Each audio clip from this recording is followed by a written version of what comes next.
Hello, everyone, and welcome back to a new episode of the PokerGO podcast. My name is Donnie Peters. His name is Tim Duckworth. It is 1:20 a.m. on Sunday, July 13th. We just wrapped up day 7 of the 2025 World Series of Poker Main Event. Speaking of 25, they are down to 25 players in this thing. Is that right? No. That's not right? No. Okay. Then they're down lower than that. What are they down to? I thought I saw 24, but of course the clock is gone. Of course the clock is gone. You got to go to the next day. That's how it works. I'm just going to count the... There you go. 3 open seats. Count the chip counts. There you go, 24. So I was wrong. I stand corrected. 24 players left. 3 tables of 8. Let's go, baby. They should play 8-handed once they get to like day 6 of this tournament. That's what it should be. That's my opinion on that. I don't like it. Yeah, because you're a nit and you would probably rather have this play 10-handed. Okay? 100%. Yeah, exactly. You know, 9-handed poker is ridiculous these days. This is all... I like 9-handed for this. Aussie Millions, that was 6-handed. Let's keep it... WPT, play down First 6. of all, no, okay, hold on. I know we're supposed to talk about the WSOP Main Event, but we got to talk about this for a second. No, that's ridiculous. All tournaments these days should be trying to go 8-handed as soon as humanly possible. They should try and start 8-handed. If they can't do that because of space, they should be 8-handed nonstop. Are you okay with increased rake then? Why would it be okay with increased rake? They've already increased the rake. You got to pay for more dealers. They've already increased the rake. Okay, well, they're going to keep the rake increasing. is already increased. Okay, so if that's the case, you say they got to pay more dealers. Well, then you just do it later on in the event, so the hit is not that bad. It creates a better product overall. It creates a better product for the players. It creates a better product for all viewers out there because 8-handed poker is simply better. All right, let's get to the main event, baby. There are 24 players left. Tim's got the chip counts, so we're going to go over those in a second. Of course, we're going to touch on everything else that's going on here at Horseshoe and Paris. But as far as it's concerned for Tim and I, we really don't leave Horseshoe once we get to this point in the main event. There's another casino? Yeah, there is. Where is it? Well, if you ask one of our qualifiers, Nick Nicastro, you have to go outside, down the street, and come back in. No, shout out Nick Nicastro. Love you. I mean it. Didn't mean to shoot that shot there, but I did anyway. Kenny Howlett, chip leader? I put him in table order. Oh my God, because Jesus that's how Christ, I took the pictures. This guy's outrageous. And I was literally about to start like counting and ordering until you threw it to me because I thought we were going to have a little bit more time. But yes, he is the chip leader, 61 million on the dot. He is ahead of, looks like, Braxton Dunaway. Same table. Fireworks coming. 51.1 million. Third in chips. Looks like we have Muhammad Perati. 50.1 million. Didn't I say, look out for Perati a couple days ago. No, I played with him. Didn't. I said, this guy is going to make a run 1,000%. He was very, very, very, very good. And then he also said in an interview today with the WSOP, he said, I'm rich. Love it. I don't know if it was like he meant to say something else, but that's how he said it because there's a little bit of a language barrier for him. But it was still funny to hear him tell Dre or Renee. He goes, I'm rich. No big deal. So Perati, your boy, has 50.1 million. The next fourth in chips, big drop. Adam Hendricks, 39.5 million.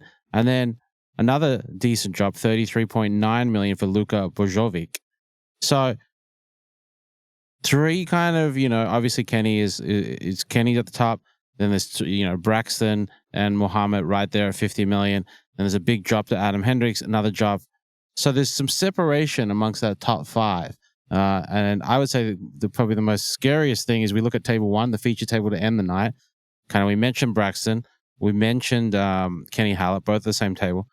Adam Hendricks also there with that 39 million. Plus, you got Daniel Ishan, 28 million. You got Dae-Hung Lee, 25 million. You got Lataro Guerrera, 18 million. You got Anthony Gregg, 22 million. Not only do you have maybe the best players in the tournament, both for, what people are rooting for, people with the most, the most famous of all the players. They're all at the one table and they all have all the chips. We could have like a 200 million chip leader. Like there is a world where that could possibly happen at this table. Yeah, and this is kind of the juncture of the tournament where we start to see, I'll say anywhere from like 1 to 3 players really separate themselves from the pack. I get the sense, just kind of thinking back without actually going through everything, that we see that sort of every year. You kind of get the haves and the have-nots. People really do start to excel and really put some distance between some of the other stacks. And then, some of those middle and shorter stacks, they're kind of like trying to just maneuver their way somehow to one, get pay jumps, two, make the final table, right? But that sort of playing style doesn't necessarily lead to chip accumulation. So you have the big stacks really accumulating, you have those shorter and middle stacks just kind of trying to hang around. So then that creates this gap. So of course we'll see how this plays out, going into the final table, but it is going to be interesting. Another interesting point, I believe, and you can correct me if I'm wrong, is no redraw. I believe they told the players up there, same seats.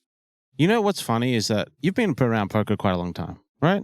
Too long. You know there is no redraw once you get to 3 tables. And if the field's under 100, it's not until the 2 tables. There is a TD that asked me that question. There's no redraw, right? I was like, you're the one that... Yes. And then I had... Well, I think it's just people that just assume end of day equals redraw. Like, I think that's just what they assume. And then a dealer asked me. I'm like, you a dealer? So...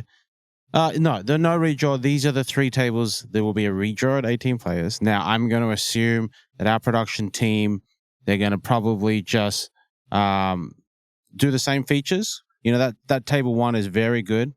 The Kenny Hallett, Dayong Lee, Mizrahi. I forgot to even mention Mizrahi. Latero Guerrero. Well, we're going to go through Hendricks everyone. and Greg. That's the best feature table we have had all summer.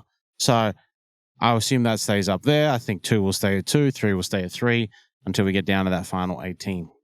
Before we continue, do want to remind you guys out there, if you're listening or watching on the PokerGo YouTube channel, like, subscribe, follow, comment, rate it 5 stars, whatever the heck you guys got to do to help us grow. Please do it because it does truly help us grow. The more the algorithm sees all the listeners and the viewers out there interacting with our content, the more our content gets shared, the bigger it gets. And then you can always say, I was an OG. I was with them before they blew up. That's what you got to say. And then if you love free online poker, well, let me tell you about PlayPokerGo.com. Even though Ali Najad kind of dumped on it a little bit doing the read on the promo on the broadcast recently, he was like, it's past 1 a.m., whatever. I'm not really going to do this read, yada, yada, yada. It's got gold. It's got this, whatever. Ali's doing his thing. Shout out to the GOAT, though. But PlayPokerGo.com. It's free to play. It is super easy to jump into. And yes, it does actually feel like real poker. It's got real players behind the screen. Real hands are being played. They're having real fun. Real competition is had. Ring games, tournaments, sit and goes. It's all there. Hit up playpokergo.com or you can download it to your iOS device. You can download it to your Android device. And we will see you at the tables. If you want to look for Tim and I, look for one, the custom avatar of both of us. No, it kind of looks like us. Yet. But it's coming. It's coming. Or 2, PokerGo Ducky. Is it PokerGo Tim or PokerGo Ducky? PokerGo Tim. PokerGo Tim and PokerGo Donnie. And then producer Rich is Rich Ryan, the producer of the podcast. So we're all on there regularly. Come play with us. It's a lot of fun. I often dabble in I used to play a lot of just hop into the ring games, play some high stakes, whatever. But now that it's WSOP season, I've been hopping into those free rolls, the 1 million goal free rolls that happen every hour on the half hour. I get in there. But I always just get dusted. I don't know what the hell it is. I can't beat those damn things to save my life. So I'm kind of on this weird mission to freaking win one. And it's really driving me nuts. So I'm going to keep trying until I finally get one. But play PokerGo.com. All right. So let's go through a little bit more deeper on who's left in the field. Obviously, we touched on Kenny Hallett. He is the chip leader, the Belgian.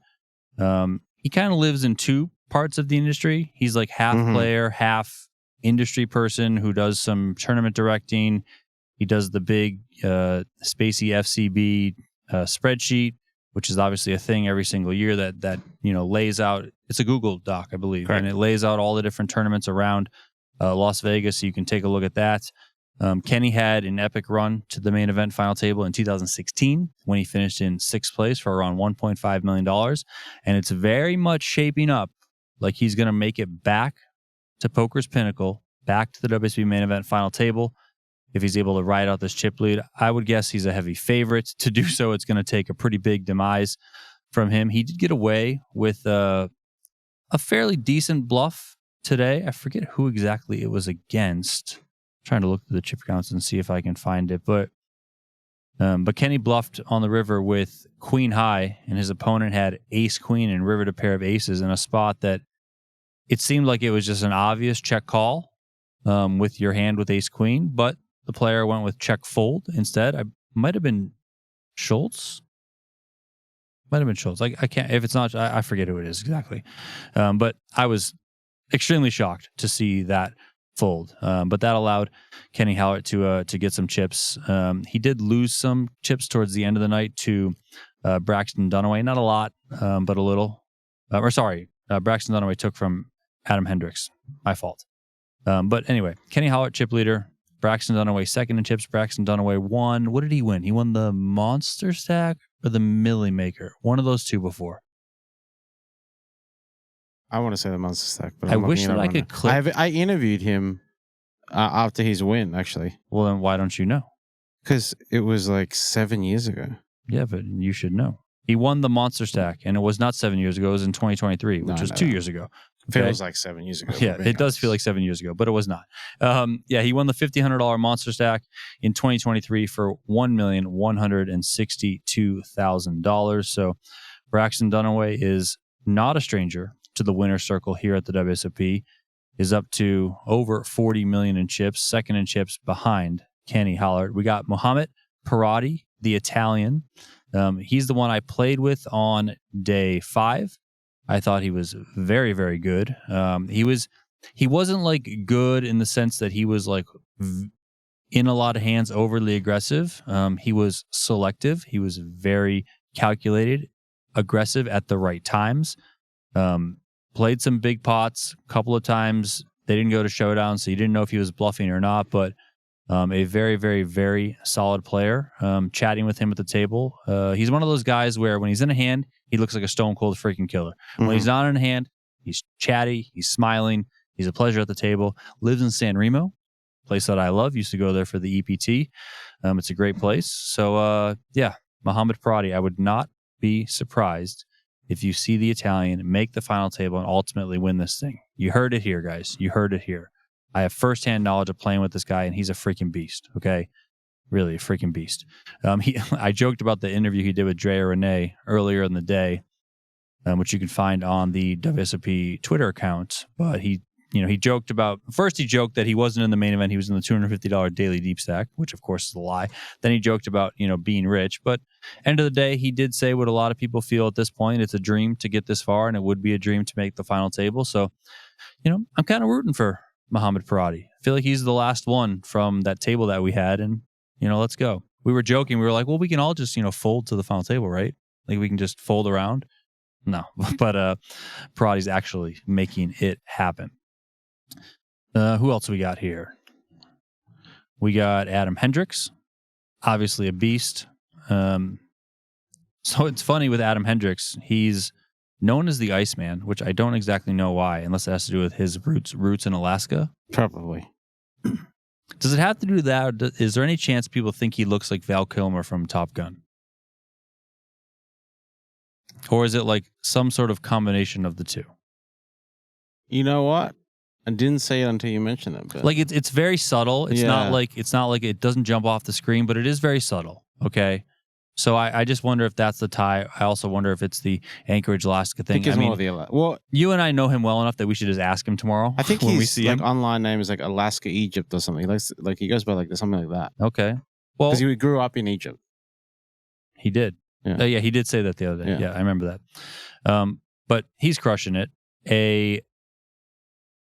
While we're on, can we say on Hendricks real quick? Because you brought this up. We are. Obviously one of our PGT players, regular players, and you kind of mentioned this is a pretty big spot for him for, the PGT $1 Million Championship and everything that entails of being a PGT player. He currently has 378 points. We're looking upwards. If he can win this main event, right, he's going to get 1,550 points. That's going to put him right into second place, right behind Alex Foxen. So obviously that's the dream scenario, but let's say he, busts right now. He is in that kind of points region of 800 points where we think that will qualify him. Obviously we've got a whole half of the season left. So this is a big spot for him for, locking up firstly, a seat in the PGT $1 Million Championship, but then being in a position to firstly build upon your starting chip stack because, chips are weighted to lead a position, but also, potentially being in contention to win PGT Player of the Year and that $50,000 bonus for finishing as the top dog on the leaderboard. So yeah, I mean, Adam's been around the game for quite some time, as you mentioned. He's always in the studio playing everything other than the mixed games. He plays the No Limit, he plays the PLO. So seeing someone of his experience, his skill set, go deep in this event, it's pretty cool to see. And we'll see if he can ultimately break through and get that win. I would say given everything we know of Hendricks, his how good he is at poker, how well he's playing right now, he certainly seems as locked in as ever. He's got a pretty big chip stack to go along with it. I would say he's probably going to make the final table. I know it's one of those things where you seem like you're so close to making the final table with 24 players left. You only got to get down to the final 9, but it really is still so far away. Yeah. I mean, a lot can happen in a day of poker. Coolers can be had, bad beats can be dealt out. So if you got it, you got it. Yeah, if you got it, you got it. And we're going to talk about that guy at some point today on the podcast. Are we allowed to? Why wouldn't we? We might get escorted off the premises if we talk about it. No, I don't think we'll get escorted off the premises, but he did get escorted off the premises. Just scanning through the chip counts. Tony Gregg, yep, on that feature table. He's also up there on that feature table. Tony Gregg doesn't play all that often these days, but looks like he hasn't lost a step. Greg Merson on the Table One podcast, he said that he probably believes Tony Gregg is just one of the best minds in poker. He's just one of those guys that can really understand anything. Lives in Hawaii now. Doesn't really have a ton of involvement with the game, but here he is, absolutely crushing it, making a deep run. We did lose his buddy Greg Merson earlier on the day. Yeah, the milkman, who I believe was trying to order milk right at the start of the day from the server, which was very weird. I'm sure the server... He has a jug of milk. No, but I don't think he had the jug of milk with him, so it was very weird. So he didn't bring the jug of milk, and he was eliminated today. Shocker. Shocker. Greggy boy. It's the same thing with Ronnie Barta. I brought him a hoopoe. It's a card protector, but a hoopoe is the national bird of Israel. Okay, and I brought him this. And I talked about with him what it signifies because I like the card protector things. So I brought it to him. He had a great day one in the main event. He finished with like 140 or 160,000 or something like that. He busted on day 2 and he left the hoopoe at home. So it's his fault. Well, it's his fault. Exactly. He left the hoopoe at home. I know you got to bring the things. I know when we were like running deep, when we kept surviving, we were like, I'm doing the same thing every day. You got to do the same thing every single day. I don't know how you can. Park the same spot or have a similar routine. But 100%. Park in the same spot, drive the same car, but come in at the same time, I don't think wear it means similar things. I don't think we both feel like it's this superstitious thing. To me, I feel like then it's just one less thing you can kind of blame. That's the way I see it. Well, that would tell me that that's superstition. No, but for me, it's about routine. Like when I would go in to play soccer, when I played soccer my whole life, like I would have basically a pregame routine. Like this is how I would get dressed, and this is how I would warm up, and this is where I would put my stuff in my bag to go to the games, and etc. Just because I don't know, it just gets you ready, it gets you in that mindset, And there's obviously a lot of athletes that do similar things. They dress a certain way, they get ready a certain way, they listen to certain music, all that sort of stuff. So yeah, I did the same thing. I listened to the Bill Simmons podcast every drive on the ride in. I didn't want to put music on because I at times I feel like music gets me too amped up to go play poker. And then I do some crazy shit when I play. So I just decided, you know what? Let's just chill out. Bill Simmons and Ryan Rasulo, for the most part. But yeah, that's my go to sleep. It's your go to sleep. I mean, I really like listening to Bill Simmons, so I don't like to sleep to it. No, I have trouble sleeping. So I put it on and it shuts my brain off, like listening to sports, and I fall asleep. I've been getting through I think last Sunday's Bill Simmons pod since that last Sunday. Mm-hmm. Yeah. I listen to 5 minutes and then I fall asleep. I wake up the next day. I just do the same spot. I can't finish it. Normally I can eventually get through them. But yeah, I go to sleep pod. So we got Tony Gregg. He, of course, famously had a piece of Greg Merson. He was backing Greg Merson when Greg Merson won. So Tony Gregg is going to go from winning, quote unquote, in the year that Greggy won to possibly winning. Actually winning the WSOP Main Event, which is crazy. Maxim Pisarenko still in. Yep. Mixed game guy. These next two guys that we're going to talk about, Maxim Pisarenko and Lataro Guerra, both not Hold'em guys. Yeah. Pisarenko is a mixed game guy. Guerra, I had no idea even played No Limit Hold'em. I honestly thought Guerra was, obviously he plays PLO and he's freaking incredible at it. I thought he might be one of those guys that like skips the main event type of guy. Yeah, like Vanny Vidi did, yeah. You know, just because like I've honestly never seen him play anything other than PLO. Mm-hmm. You know, now he kind of does give me shades of Mickey Dueck from a couple years ago when he ended up finishing third. Mickey Dueck, not known as a No Limit Hold'em guy, known more as a PLO guy. But I would even say Guerra is even more of a PLO guy than Mickey Dueck is. But still, you know, both doing very, very well. Guerra towards kind of the end of the night to get a double up with aces. So he's on his way doing very well. Pisarenko, I feel like Pisarenko is kind of flying under the radar with his play. Like I haven't really seen a bunch of big hands from him in the times that I have been tuning into the broadcast, but every time I check, he's got more chips than he did before. So he's cruising along quite nicely. Leo Margetts, crushing, still in there. She got a double up today she actually doubled up through Guerra. I believe it was a 10 high flop. She had Jack 10 versus the 8s of Guerra. So she's still alive, looking to chase history, looking to be that first female since Barbara Enright to make the WSOP Main Event final table. Something, you know, everyone always hopes for every single year. Every single year we got somewhat of a decent shot. But here we are again. We got Leo Margetts, her second time. It's her second time being the last woman standing, correct. right? Yeah. I just wanted to make sure it wasn't her third time. But her second time being the last woman standing. And to be honest, I remember doing commentary when she played day one.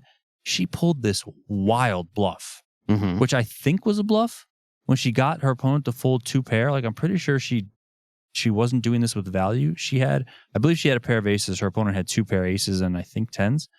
And he ended up folding.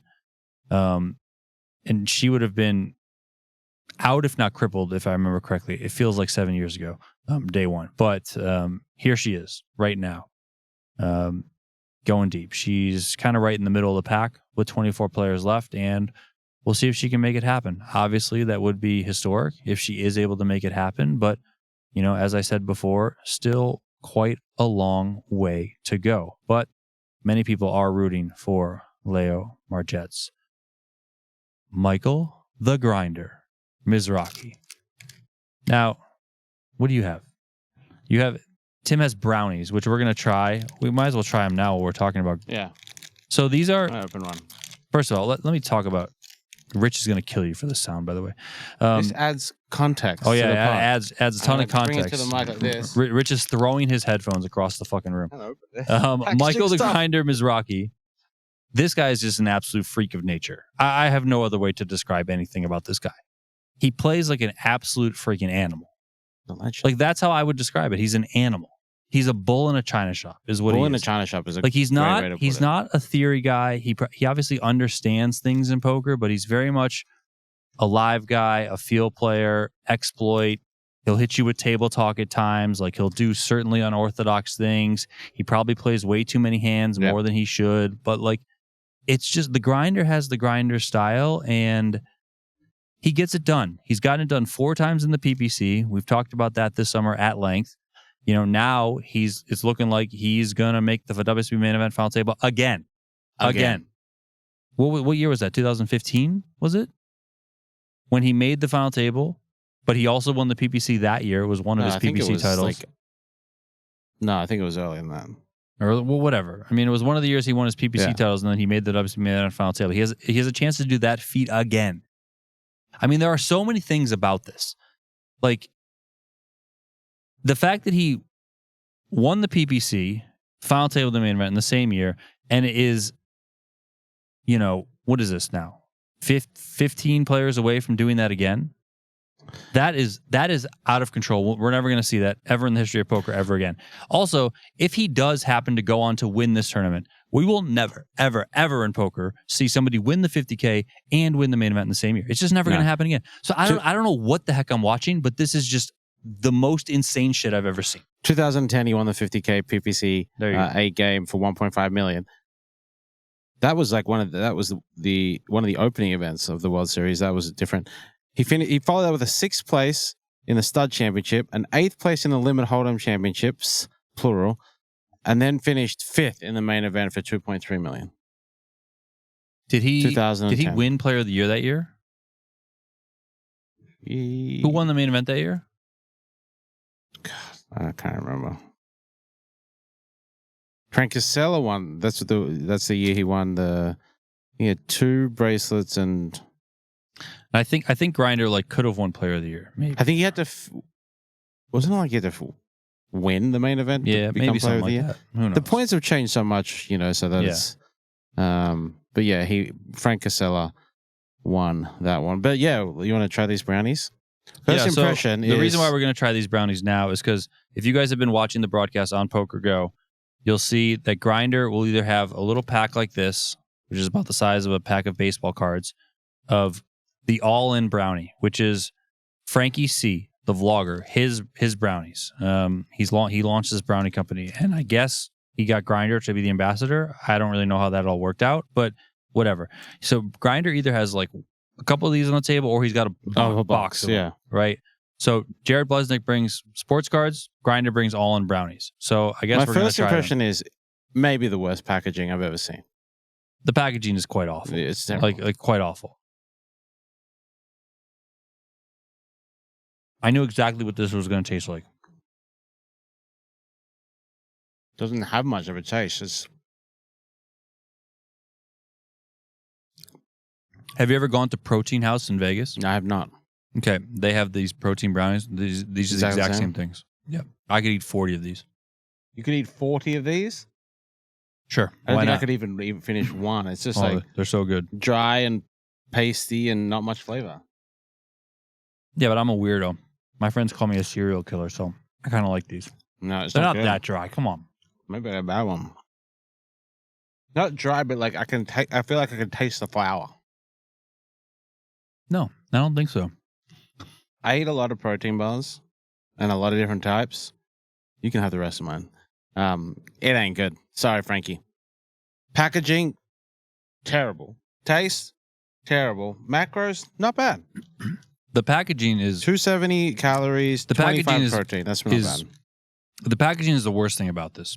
It's not even remotely close. If you're getting 1-to-1 on protein calories, and packaging is so big, like it's massive. People will pick up things based on packaging. No one is going to pick this up. I'm sorry, Frankie. Like you got to switch up the packaging. Work on that. You got to switch up the packaging on that. But I do like the product. I'm a fan of the product. Oh, I'm going to slide mine over to you. There you go. Now you can have more. All right, we got. So I heard on the broadcast Jared Mangini was on the U.S. snowboard team. Is that true? You had a better idea than me. Do you have access to the bio sheets? Yeah, but I don't want to look all them up right now. If I look up Jared Mangini snowboard, it does come up with a lot of snowboarding stuff. Yeah, so I wonder if this is him. So I was born and raised in West Virginia, grew up on the slopes of Snowshoe Mountain Resort. At 17, he moved to Tahoe with his brother Bobby, for better riding and training as well as more opportunities to progress in the sport. So, okay. Does he look like this guy? Oh no, that's someone else. Who knows? Who cares? We'll fact check that for tomorrow. What? I'm following Jared Mangini. Snowmobile, outdoors, poker, travel, Tahoe, followed by 21 people I follow. And the first two are Ben Ludlow, China Ream. So I feel like, that's probably him. That works for me. Okay. That's good enough. I just devoured your brownie. I told you I could eat 40 of those. You are a serial killer. Mm-hmm. Rich is going to be like, don't eat on the podcast. Don't eat on the podcast. Well, he got mad at you for sniffing because I'm not the one sniffing. You're the one that's been sniffing the last few days. So, Rich, you may get mad. You can get mad at him for sniffing. You get mad at me for opening the packet, but you get mad at both of us for snacking. We'll live. Chris Dombrowski, an OG online guy. Yep. I believe he used to live in Connecticut, but now lives in Florida. He's still in. Mm-hmm. So yeah, I mean, at this point, even though there's a lot of names on here that we might not recognize, or faces that we might not recognize, and I'm sure if you and I don't recognize people, there are plenty of viewers, there are plenty of listeners out there that also don't recognize people. I think when you get to this point in the WSOP Main Event, you have to have some sort of chops. Like, you can't just be completely effing around out there. I mean, it's just like the cream rises. That's just how it is. And oh yeah, exactly. Everyone left has some sort of game. Like I don't think, as like you said, has some chops. Yeah, I mean, like, and it's not that everyone left. Also, it doesn't go the other way. Like, not everyone left is also a world beater, right? Yep. But they're all very good, very solid poker players.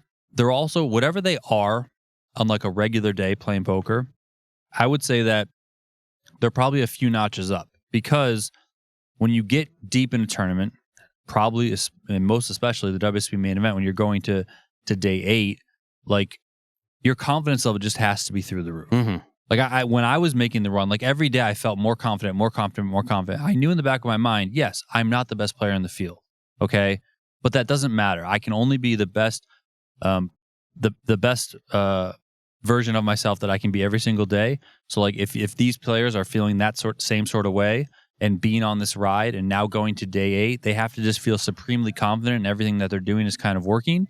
So that makes you a better player overall if you're able to have that belief in yourself. So I'm sure they also have a lot of support around them, a lot of people motivating them, all that sort of stuff. So everyone has game. Yes, there's going to be mistakes made, of course. I mean, it happens. It's poker, but overall, everyone is very tough, very competitive. So I'm really looking forward to the final couple of days here, especially making the final table. I think that this is my favorite day that WSOP Main Event. I think I've said this before, is the day they make the final table.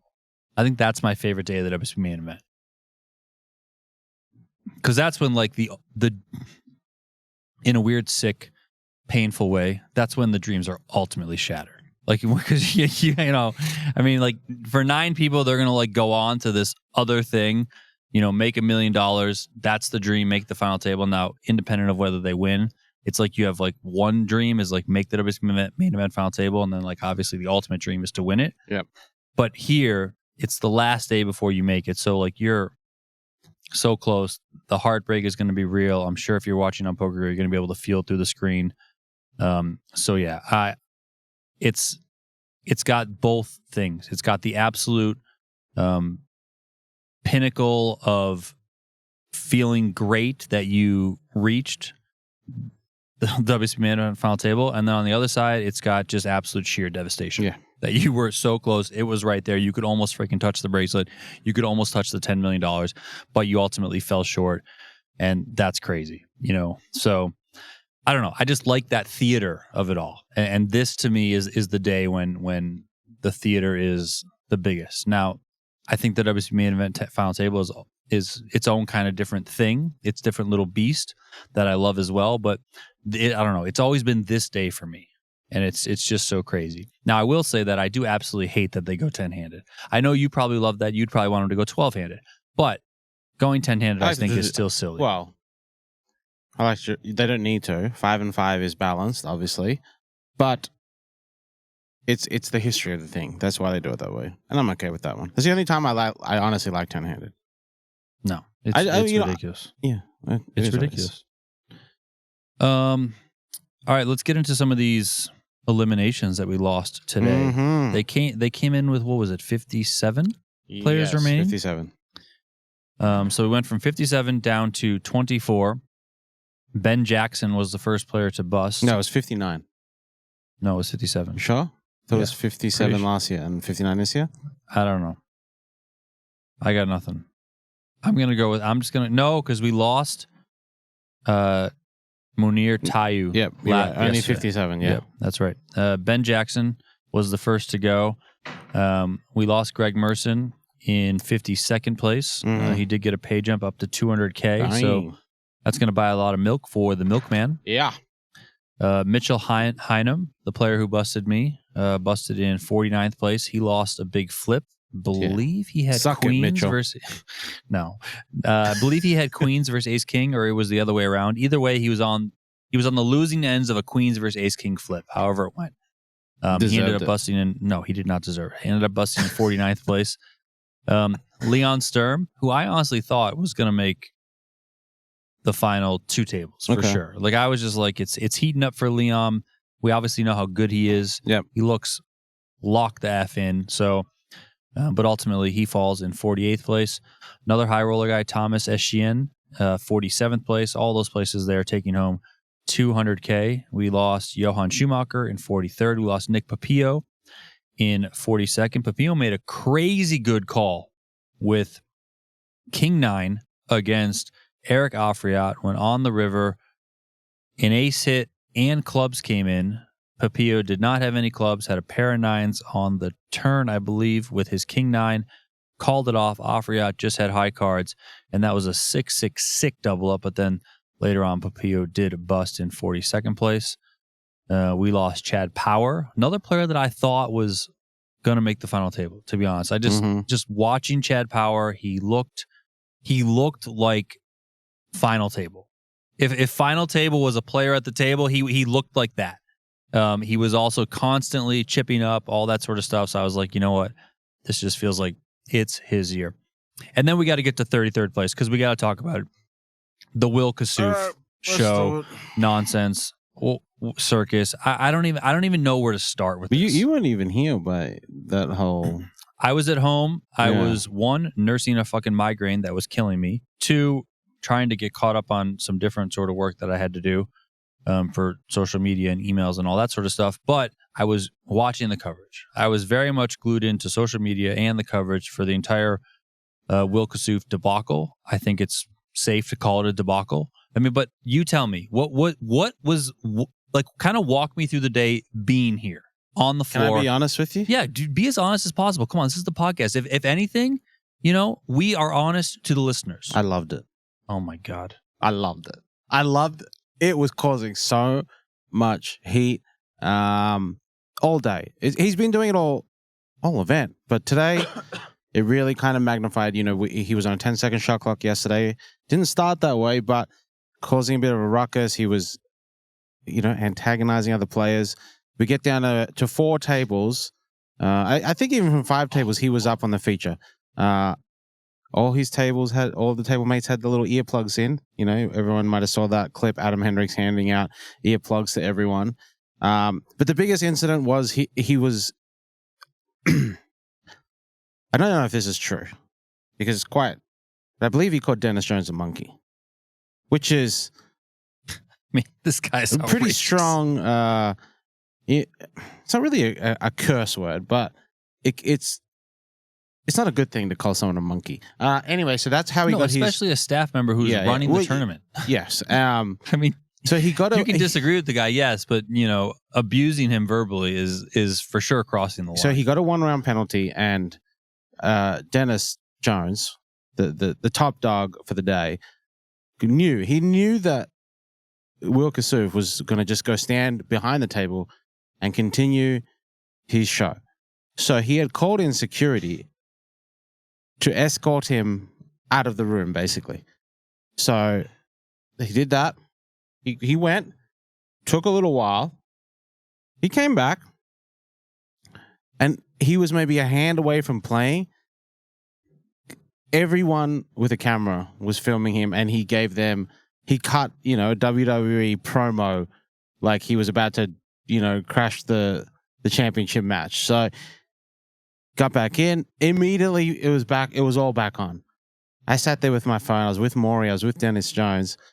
Small blind folds. I clicked the timer. He was in the big blind first hand. Click the timer. Counting down. Like somebody raised? Someone raised, fold. When it got to him, I started the timer. 30 seconds to look at his hand. 90 seconds to fold. Players calling clock. And it was just kind of... Yeah, it was just okay. Here we go again. Here we go again. I think that was the first hand. The next hand, same thing. We had. I believe it was Kenny Hallett that opened, right? That busted him. He was in the small blind with pocket sevens, and 90 seconds moved all in. Kenny called him. I think it was a King 5, right? King 5 suited versus sevens. There may have been some people cheering for a 7. There was a lot of other people cheering for everything not a 7. Because you know what? It was entertaining. To me, it was a bit. I wasn't really experiencing. I was not Adam Hendricks. Do you often go on YouTube and just like watch train wreck videos? Yes, exactly. So that's why you love it. I mean, but the reason I don't want Will Kassouf to win, but like I knew that if he stayed in, more chance of things going viral. We're gonna get more clicks on PokerGo. Like I was thinking of that kind of thing. Anyway, he busts. We'll just skip through. He busts. King on the turn. He needed a queen on the river to chop or a 7. I may or may not have been cheering for a 7 or a queen. Didn't come. A lot of cheers from media members and the audience. Maybe some chants started. Some. I mean, you heard the chants on the broadcast. They were chanting, "No, hey, goodbye." So if you're watching, he busts. He doesn't leave his seat. No, he kept it up. He kept it up. Finally, I don't know, 3-4 minutes later, they finally got him just off the set. And he's cutting more promos with random media, not even our media, just random media outlets. He walks 10, 20 feet down to like 3 tables down. Everyone is there watching. Cameras are out. We start trying to interview him, Natalie Bodie from PokerGo. You're Mr. Kassouf. I'm Natalie. Got my microphone here. She asked one question. She asked 2 questions. 18 and a half minutes they were talking. Well, one response was 14 minutes. Yeah. It was, and then that finished. I would have walked away personally if I was interviewing him. I would have said, listen, sir, I got to go. I can't do this. The producers were saying that it'd be funny if Jeff went over and grabbed the mic and did a switch because Natalie was so tired. I was like, yes, that would have been actually excellent. But yeah, 18 minutes with Natalie. Then he spent time with Poker.org. He spent time with other people. Still wasn't leaving, kind of came back. And then that's when kind of the big kerfuffle started happening. Just basically escorted him to the payouts to collect his payout and basically barred him from playing any more WSOP events. Might not sound like a big deal, but that's 7 events, remaining in the series. But he's been a menace, and a menace is a right way to put it. He's been a menace to poker players, which, to be honest, I'm okay with that side of things. He's trying to get under people's skin. Well, okay, but it's the staff that I I agree, but also like some of the menacing stuff, he can't go as far. Like when he was calling them bitches. Yeah, stuff like that. Like you can't go that far. You can't go that far. Because he would call them bitches and then someone would complain and then he would get upset at that. You can't really have it both ways. And a lot of what he did from what I saw, again, I wasn't here, but I was watching the broadcast. I mean, a lot of what he did, I felt like as a viewer, he brought on himself. Mm-hmm. Like he was constantly tanking, constantly taking time, and constantly like trying to play the victim card, but also doing things that would make other people actually be the victims, and then trying to play the victim card after. It was a whole freaking mess from the start. Like right when the day started, it was like he had a clock on him right at the beginning. He was arguing with the tournament staff, Marshall. He was arguing with him plenty. Went in Marshall. Jack Effel came down. You didn't mention that part. Jack Effel came down at one point. Literally told him, it's on the broadcast, told him to shut up. At one point, like, shut up, you're done. I'm seeing a live tweet right now that says, yes, William Kassouf is still at the horseshoe talking to anyone that will listen. He's at the hookah bar near the Binion Steakhouse. I mean, this guy is just simply incredible. But the stuff I was okay with is, I like some of the speech play. Well, if I got it, then you don't have it. But if you don't, if you have it and I don't have it, then I'm in trouble. But I've got it, and if you've got it, then it's a cooler. Like some of that stuff, I'm okay with. That's fine. He would take it, and he would go very close, if not over the line, to like talking about the contents of your hand, which is not allowed. Like he would say this and that and whatever. And like there was one time when he played a hand against Kenny Hollard. He had Queen Jack, and then the next hand. This was on the broadcast. The next hand, I think, he has Queen 10, and he's tanking pre-flop, and he gets the clock called on him because he was annoyed that he lost the last hand against Kenny Howlett because he flopped the best hand, but Kenny Howlett rivered a king. I think Kenny had king 10. And he ends up rivering the hand and winning the pot. So then Kassouf is on tilt. He's complaining about that. And then the next hand he's tanking. He's tanking with queen 10. They get the clock called on him. Boz, the floorman, comes over and issues the clock. His hand gets dead or he folds or whatever. And then he's like, he said, I had a very similar hand to what I just had on the last one. He says that out loud. So everyone knows it's like in that range. It's like, what are we doing here? Like, that sort of stuff. I mean, the guy is absolutely positively a lightning rod. Now, you can say that you really like it. You can say that you really hate it. I mean, I don't know. I just feel like since it was 2016, because it was the same year when Kenny Howlett got 6th place. That's when Kassouf got 17th, I think, that year. Yeah. But that was the same year. That's when he broke onto the scene with the whole 9 high luck a boss thing. He had the big thing with Griffin Banger at the feature table. We showed that clip again on the broadcast. You can find it on YouTube if you want to look that up. When Griffin Banger told him to check his privilege. That's right. I mean, that was out of control. It's just not about the poker. Like he makes it about himself in a way that's just, again, it's not about the poker. It's about the antics. It's about the fucking penalties that he gets. It's about all the backlash. It's the whole thing. And through it all, he tries to play this victim card that is just so unappealing. It's not even funny. And, once again, he goes deep. He finishes 33rd, which, if you're talking, you're being a character, we've had plenty of those in poker, right? We have not had anyone go so far, at least in my opinion, as to cross the line like he does with he gets repeated penalties. He got 2, if not 3 penalties today. Excessive tanking, like just outrageous, egregious tanking, nonstop table talk. Like he doesn't even talk to just your table. He talks to other tables. It's just wild. So, I think when he talks about when he hints at the contents of his hand or his opponent's hand, like that's kind of skirting the rules and really walking this fine line. He's extremely disrespectful to his opponents. He's extremely disrespectful to the staff, like outrageously disrespectful to the staff. It's freaking wild. It's just crazy how he acts. And I got the feeling today watching the broadcast that I thought he was trying to get disqualified.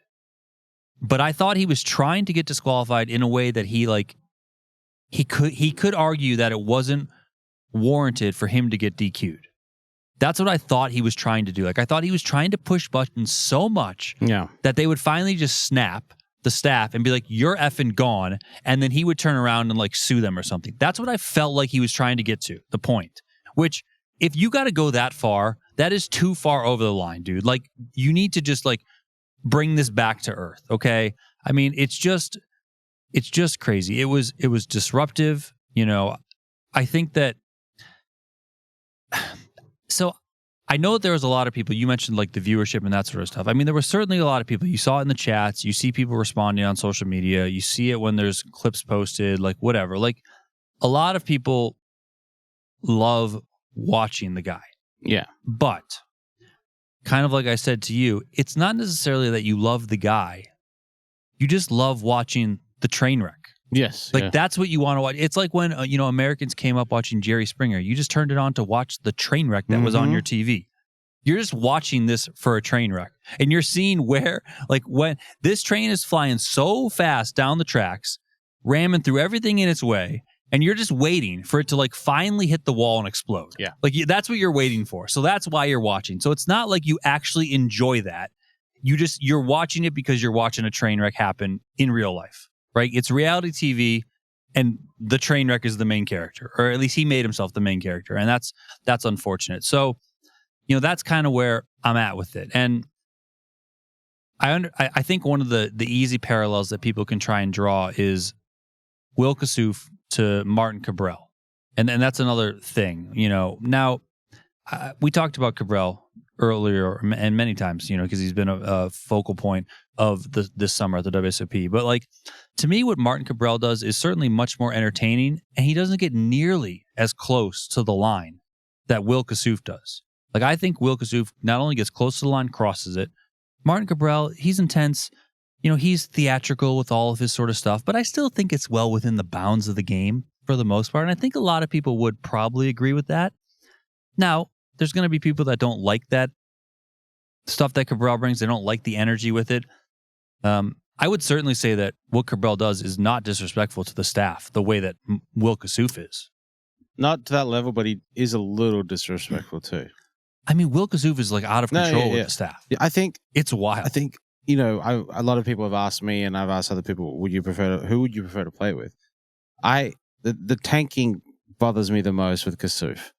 The stuff that Cabral does that doesn't bother me as much. So I'd rather play with Cabral than Kassouf, and the tanking and the constant talking is just next level. I mean, I'm not even sure I can just like fully explain it and put it into words, but I know what I see. I know what I've saw all summer, and my gut tells me that what Kassouf has done is way too far. What Cabral has done is probably as far as we should let anyone go, but Kassouf is just like he's just way out of control, and it just got worse and worse and worse and worse. Like, it was just like, again, you were just watching this train wreck. You just kept watching it, and you kept watching, and you kept watching. You're just like, when is it ultimately going to just happen? When is this train wreck going to actually happen? Like, and yeah, it was out of control. I think, Cabral certainly did his fair share of stirring the pot. Kassouf, he's out there just poisoning the well, is really what he's doing. I mean, it's just crazy. I think Cabral does a lot to bother people. I don't ever feel like actually anyone is actually like going to punch Cabral in the face. I honestly thought somebody might just fucking punch Kassouf in the face. I didn't know if that would be a staff member or somebody else, but I honestly thought somebody might just hit the guy. Like, it got to that point. And honestly, I also felt like if somebody does hit him, I'm not sure anyone's going to do anything to that person because he's so outrageous. Yeah. Like, I was like, someone's just going to punch this guy, and he probably deserves it. I mean, so I don't know. The whole thing was just freaking crazy watching it happen. So yeah, I don't know so much about the banning. Like, I think it should have happened, but it also doesn't feel like it's enough. Like, you probably could have banned him like for all WSOP events through 2025, which would include Paradise. I mean, I don't even know if you can add to the ban. I think they just wanted to like get it off their plate for the rest of the series. They didn't want him to. I think the biggest fear for WSOP was him going to cash out, get his 300K, whatever it is, and then just come back in, sit on the rail, and continue the show as an audience member. They didn't want that, so they basically wanted to get him out of here. Obviously, there's only a few events left, 7 events, I think it was. Doesn't matter much, but they want to ban him in Europe or ban him for Paradise. They can obviously do that. At least this was basically, hey, we don't want to. We got 3 more days of the main event. We don't want to deal with your shit anymore. Just collect your money, go home, and go from there. Now, obviously, the biggest issue for Kassouf is if he does come back in here, like the fact we're still seeing him at the Horseshoe. He was escorted out by Caesar security. So, but it did sound like that he was banned from playing WSOP events, which would tell me that maybe he can still stay on property. I think he can, but I'm saying if he comes back here, bothers the staff again, it could lead to a more stronger punishment through Caesars, which would mean, potential banning from Caesars properties, which is a bigger thing than being banned from the World Series. So, for Kassouf, take your money, go home, leave us alone for a little while. Yeah, and obviously he has the checkered past thing with the stealing or palming the chips at the roulette table, that led to him getting dropped by his sponsor. So, like, there's a lot of stuff that involves Will Kassouf. So, it's kind of all wrapped up into everything. I will also say that, like, the super poker fan in me kind of hates that we do have to lean on the Kassouf types to generate the amount of buzz that has been generated the past couple of days, at least to the height that it's been generated. Not that there wouldn't be buzz, because the WSOP Main Event's the biggest event in the world. There's going to be buzz anyway, right? Mm-hmm. But there was definitely some gasoline thrown onto the fire with Will Kassouf, and a lot more people tuned in. I mean, there was a lot of people that I follow on social media that I've never once seen talk about poker, and they're from different areas of life that I'm interested in, and they were commenting on the Will Kassouf stuff. So like it's reached those. Even like when I was at home today because my parents are in town, like my mom is glued to like what's happening. Like my wife is like commenting on they never watched poker in their life. Like they're like comment, it's like that sort of stuff. But it's like I wish that like this could just be a highly competitive, highly strategic game with great personalities and great stories, and that's the sort of stuff that we could focus on. But it always seems to fall back on the fact that we have to focus on the sideshows and the train wrecks in order to get the eyeballs that we want. Mm-hmm. So, that just kind of stinks. But that I guess that also speaks to the fact that like the general person in the world, they want to watch train wrecks. They want to wake up in the morning and turn on Jerry Springer. Like they want to watch all the reality TV shows where everyone's just a disaster. Yeah. What's the biggest show right now? My wife watches it. Love Island. Love Island. Yeah. Like fucking train wreck of a show. I mean, but again, like she puts it on and then I'm kind of like, this is nuts. like, like that sort of stuff. Like, so, I mean, I guess that's just how we've been trained and developed as humans. But I will say this. We've gotten it out of the way, right? We got the whole train wreck stuff out of the way. Now it's time for some real serious poker as we go from 24 down to the final table and then onward to a $10 million winner. So I'm looking forward to it, right? Bits and pieces of the Kassouf stuff were entertaining until he really did start to cross the line. And yeah, today was just, it was a bit much. I mean, it was definitely a bit much. So, yeah, I mean, I don't know. So, some of the staff, the patience that they had with him, I mean, God bless them. Holy shit. Because I'm not sure I would have had the same patience. I was also like, a lot of the players had a lot of patience. Yeah. I might have just started yelling at the guy. Like, I mean, I like at some point you can only have so much patience. And you're just like, you got to just start going off. And I kind of was like looking around the field being like, who would go to like his table that would like. Mizrahi. Would he? You think Mizrahi? I feel like Mizrahi doesn't give a fuck. I know he doesn't give a fuck, but like, yeah, I mean, I think that too. Mizrahi might actually put him in his place. Eric Afriat's probably a close second. Yeah, but he was only on his table for a little bit. They didn't play that much together, but like that could have been war. Adam Hendricks seemed to have a few choice words to him when they were on that outer table. He didn't seem to give a fuck. So, yeah, I know. The whole thing is just, it certainly is. And even Nick Schulman today, because Ali brought up to Nick, you've obviously had your run in with characters like this and kind of cited the incident where Nick Schulman called. Say my name. Well, no, when he said, "What's up, pussy?" to Martin Cabral, right? And Nick basically kind of said, like, listen, sometimes, I mean, you just end up going to blows or whatever, like, however he phrased it. But like, he was basically saying like, yeah, I've been in pool halls, I've been at the poker table. Like sometimes that stuff escalates, So, I mean, all things considered, I do think cooler heads prevailed. Maybe not for Kassouf himself, but for everyone else involved, in the fact that nothing like really got out of line. Like there was no like throwing objects or punches or pushing or whatever. But so the Will Kassouf experience, holy hell, holy hell. All right, so he went out 33rd. We lost Theo Tran, another OG of the game, in 30th place. We lost Eric Afriat in 29th. Someone's going to have to explain to me what the hell happened to Eric Afriat. He had 30 million chips. I'll tell you what happened. It's Eric Afriat. That's all you need to know. I watched him fold a full house on the broadcast, and I wanted to fucking throw my computer through the fucking room. I couldn't exactly tell from what he was saying if he knew he had a full house or if he thought he had trips and misread his hand. So I was very confused. Okay. But he bet the river with a full house and he got raised by his opponent. And I believe the positions were cut off to button. And it was King 8-8, 9-6. And it was King 8-8. And then the 9 of hearts brought a flush draw and the 6 of hearts completed the flush draw. And his opponent, I believe, had King 10 of hearts.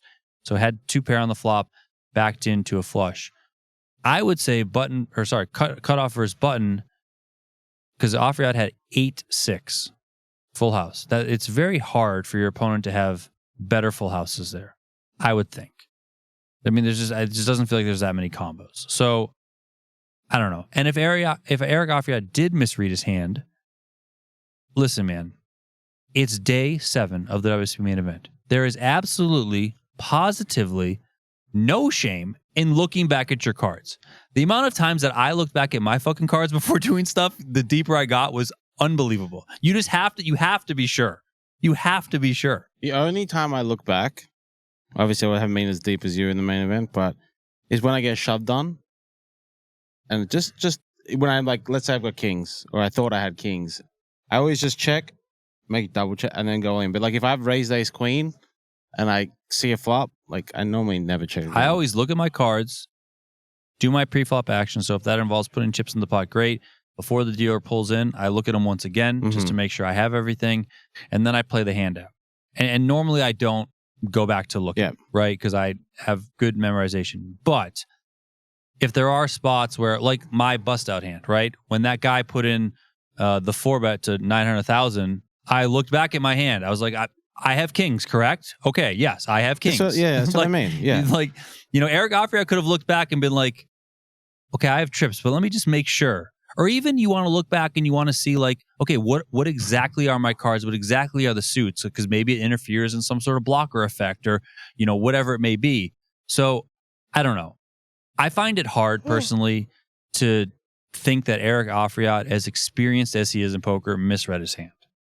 I just find that hard to believe. And I think he has made some other interesting folds at times. He folded 2 pair when like a flush came in on the turn, like to start the day on the feature table, which I thought was an outrageous fold. So maybe he just made a really tight fold. Yeah. But I was like, that just seems like a crazy fold. But anyway, he later lost a big hand to Parati. I don't think we saw Afriat's card, but he bet the river and then called a big raise from Parati and smacked the table afterwards. Thought we were going to get a little Eric Afriat blow up. So he lost that, and then he was short after that and ends up going out. So Eric Afriat's, probably going to have some time, have some thoughts of what could have been given the chip lead or given the chip stack that he had coming into today, and then ultimately finishing in 29th place, taking home $300,000. And then we lost Kohei Arai out of Japan in 25th place. He was the final player to bust on the day, $360,000 for him. Everyone left, all 24 players, are guaranteed $360K. The next pay jump is not until the top 17. They'll get down to 18, 2 tables of 9, and then they'll be on a pay jump from $360K up to $450K. Millionaires come in at 9. As we mentioned earlier, they will combine at 10 around one table. Everyone in the final 10 will be guaranteed $750K, but that's that bubble, $250K bubble, $250,000, and it's also a bubble of if we'll remember you or not. Because 10th place, we never remember. If you make the final table, we remember you. So that's always a fun one there. So that's what's going to be going down on Sunday, July 13th. And of course, you can watch it all on PokerGO.com. All right, let's move on from the main event. All right, let's what start. else we got? 3K mid stakes continued today. 3,700 players with nearly 3,800 players. That's down to 26. Isham Bowler, he's a chip leader, 12.5 million. Brown Bowler? Brown Bowler. Okay. Yeah, they are playing sorry, for $1.189 million. That's a pretty big day there. Gonna do this real quick. The 777s, another flight for that one. So we're going to kind of wait till tomorrow, but it looks like Herschel Levy is the overall chip leader in there. 8,000 entrants down to 348. 1,500 pot limit Omar. That was won by Kasparas Klesias, first WSOP bracelet. He won 280K change. Paul Garnis, PGT guy. He finished 5th. Darryl Fish, 6th. Tony Sinishar, 7th. Nacho Barbero, 8th. Andrew Ostapachenko, 9th. We also had the Poker Hall of Fame bounty. That is down to 5 players from the 1115 field. Joshua Bolton, chip leader. Rob Wazwaz, second in chips. David Ibonati, Ori Mendy, and Jimmy Kabibi still in playing for 311K. 3K tours just ended. 16 players remaining. David Prosiak, chip leader, chasing 273K. Toby Lewis still in. Andy McLeod still in. Ryan Miller. Bradley Jansen still in. Hollywood David Stan still in. That should get to a winner tomorrow. And then the 10K 600 kicked off today. Let's see how many we got. We got 448 of that. I think there is day 2 registration. So that's going to get bigger. Chip leader is Benjamin Charlotte with 552K. Mikey Mattisau second in chips. Wow, look at Mikey. Yep. So Mike Watson, 4th in chips. One event that you cannot find on the Poker News website or really anywhere was the 5K online no limit hold'em high roller from WSOP.com. Jonathan Little was at that final table. Melanie Wiseman was at that final table. John Little finished second, runner up. He was, obviously in contention to be the second 2-time Bracelet winner for the summer. Both would have been online. So not really much about that, but yeah, he finished second for 180K. Can't even tell you the winner because I can't really find any information. So, well, I'm pretty sure Jonathan Little finished second. So I said. Oh, sorry. But other than that, yeah, I agree with you. I mean, it's kind of upsetting. Yeah. That, it's just we want to cover these things. Look, unless Poker News wrote an article and kind of got buried with some of this Kassouf stuff because they have a lot of. I mean, well, the Kassouf stuff was just. Yeah, they incredible. have a lot of stuff today, but I don't seem to see. I mean, it'll probably be in their recap tomorrow. Yeah. But yeah, I do think there could be some better coverage of the online events, but we've talked about that before. Yeah. Fast forwarding to Sunday, July 30th. We're nearly done. July buddy. 30th? 13th. Did say 30th. 2 events starting. 800 no limit hold'em deep stack. You want to jump in that with me? No. Okay. 3K part limit Omaha 6 max is kicking off. And then after that, there's just 4 more events. So 6 left. Summer is coming to an end. That's kind of what's gone on the shoe today. All right. Sweet. I got a quick community cards. I'm trying to pull up the name. Okay. Firstly, shout out to our boy Chad Holloway. He gave us these kind of cool little WSP glasses that we decided to add to our set. So, like he gave them to us. Like, well, he's like, I'm getting rid of these. Do you want them? I was like, I'll take them. I was like, I'll put them on the set. Or whatever happens with the show going forward, it can become part of it. So thanks, Chad, for doing that. Guys, check him out on the Poker News podcast. That was your old podcast. It was. And I met John from Memphis today. Gave him a hat. We had a little chat. He was looking for you. I said, he's not here right now, but he'll be back later. But John from Memphis, thank you for listening. Had a hat. I reckon 15 hats left. So okay, we're here, 3 more days. You're in town. Come grab one from one of us. Gotta see out this summer. All right, sweet. Well, that's gonna do it for us. His name is Tim Duckworth. My name is Donnie Peters. We will be back. Tim's over the brownies. We will be back for the next episode. We will have the WSOP main event final table set. We will talk all about it, and then we'll probably do another episode after that. We'll get into a little bit more of the preview of said final table because there is a day off in between.